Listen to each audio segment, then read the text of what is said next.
The name Isis is one that is recognized by most people in the Western world. Without much effort, many can conjure up ideas associated with this name, whether it be images of a golden-winged goddess, the story of a god's murder, or descriptions of ancient Egyptian temples. This is partly down to her popularity in the ancient Mediterranean, which has had an enduring influence on Western cultures to this day. Another explanation for her survival is that she is incredibly relatable and approachable to all kinds of people from the past and the present. There is a reason why her cult extended far beyond Egypt and was still remembered during the Middle Ages, when other pagan cults had been lost to antiquity.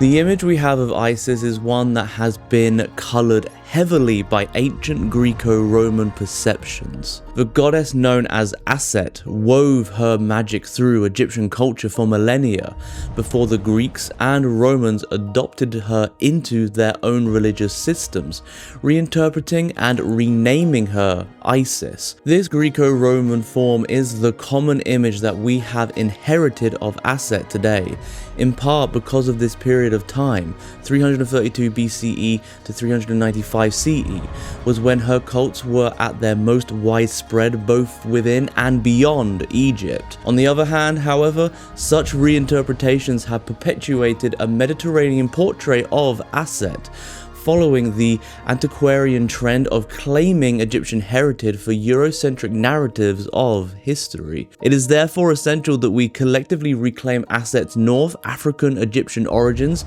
understanding that her development into Isis is a testament of North African influences on ancient Mediterranean religions, and giving credit to this cultural heritage. The name Isis itself is of Greco-Roman origin. The Egyptian form of Aset was quite different from her latter manifestations, though she always retained her core essence. This goddess went through a considerable transformation and shapeshifted to such an extent that she became known as Isis of 10,000 names, identified with countless other goddesses. In Apollonius's Metamorphoses, better known as the Golden Ass, Isis expresses this herself. I, the mother of the universe, mistress of all the elements and first offspring of the ages, mightiest of deities, queen of the dead and foremost of heavenly beings.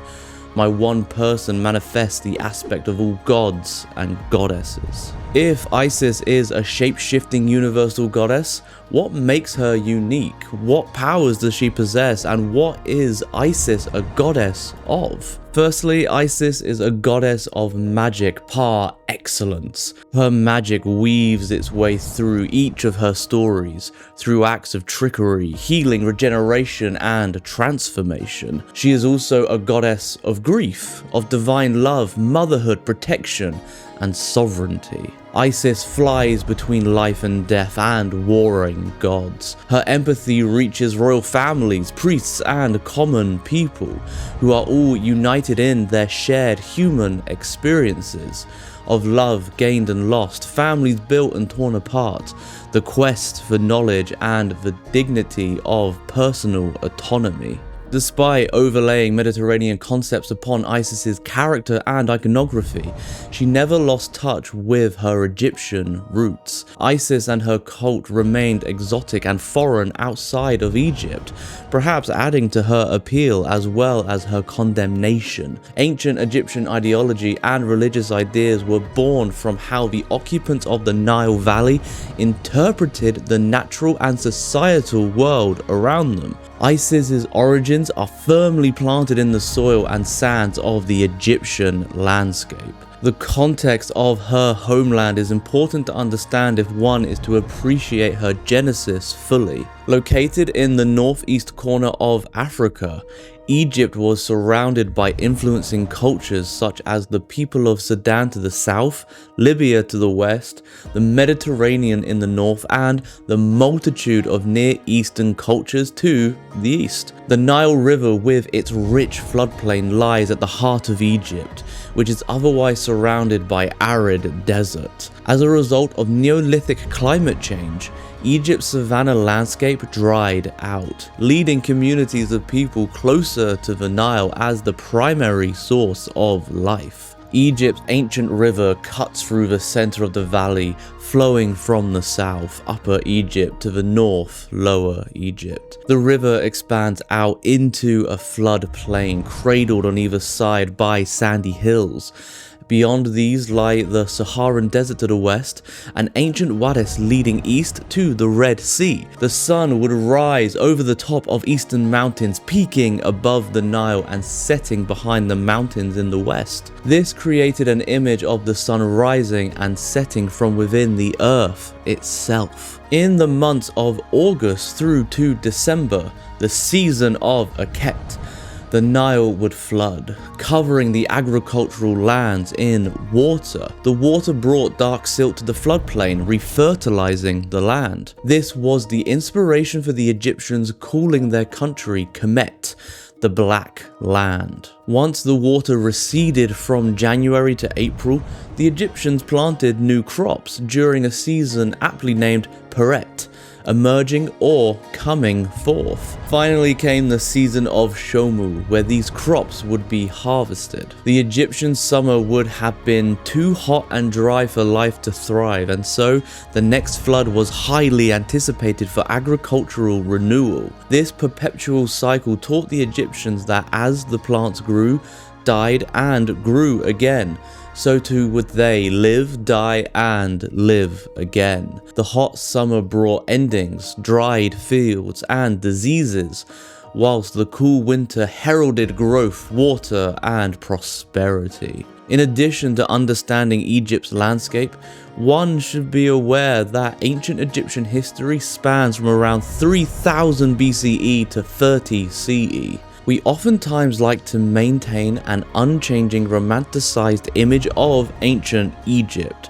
However, 3,000 years is an incredible amount of time for a human society. The people of Cleopatra VII's Egypt would be further away in time from the people of the Old Kingdom than we are today from the ancient Romans. Naturally, the cult of Isis would have gone through considerable changes from her first attestation in the Old Kingdom to her influence in the Roman world. Isis is a diverse goddess whose wings stretch across time and geography. Her mythic narrative takes her from playing the trickster, the wife and queen, to become a grieving widow, mother, and healer. She has dominion over the magical and healing arts, over the sun and moon, the stars, earth, rivers, harvest, and seas. Her name has been sung for 4,500 years across North Africa, the Near East, the Mediterranean, and into Europe and Britain. For a time, her sacred significance had been downplayed due to the arrival of new religious ideas.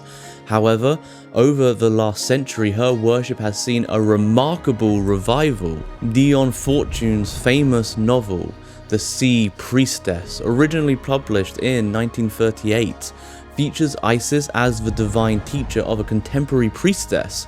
This work has been influential to many within the goddess revival. Organizations such as the Fellowship of Isis are dedicated to honoring the goddess in her many forms, using Isis as the figurehead for the universality of the divine feminine. Temples are being erected in her name, such as the aforementioned Isis Oasis, and revival groups such as Kemetic Orthodox are worshipping her Egyptian form as Aset. Isis is the ultimate shape-shifting goddess, and this, combined with her empathy for the human condition, is why she has survived to this day. Whether one sees her in her traditional form as the solar magician goddess Aset, or her lunar maternal form as Isis.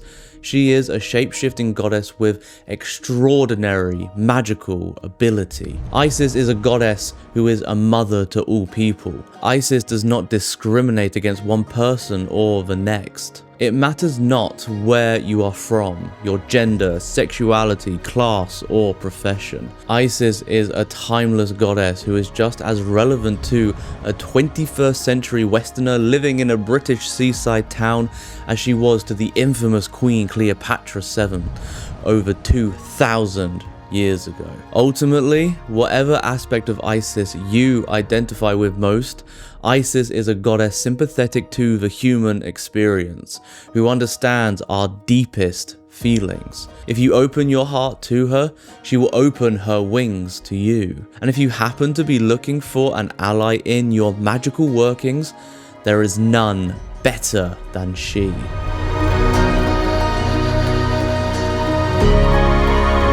You can learn more about Isis with our book, Pagan Portals Isis by Olivia Church, who also provided the words for this video. Isis has a history spanning millennia and an influence stretching across land and sea. She is a goddess who transcends time and geography, remaining one of the most popular goddesses from the ancient world to this day. The book explores Isis's mythic journey and how she became the goddess we recognize today. Striking a balance between the old and the new, Pagan Portals Isis provides a historical account of her mythology and worship alongside modern pagan perspectives, and offers the reader tools for Isis contemporary veneration. It's available from Moonbooks Publishing. Thank you so much for watching. A special thank you as always to our members. You too can become a member and gain early access to videos just like this one.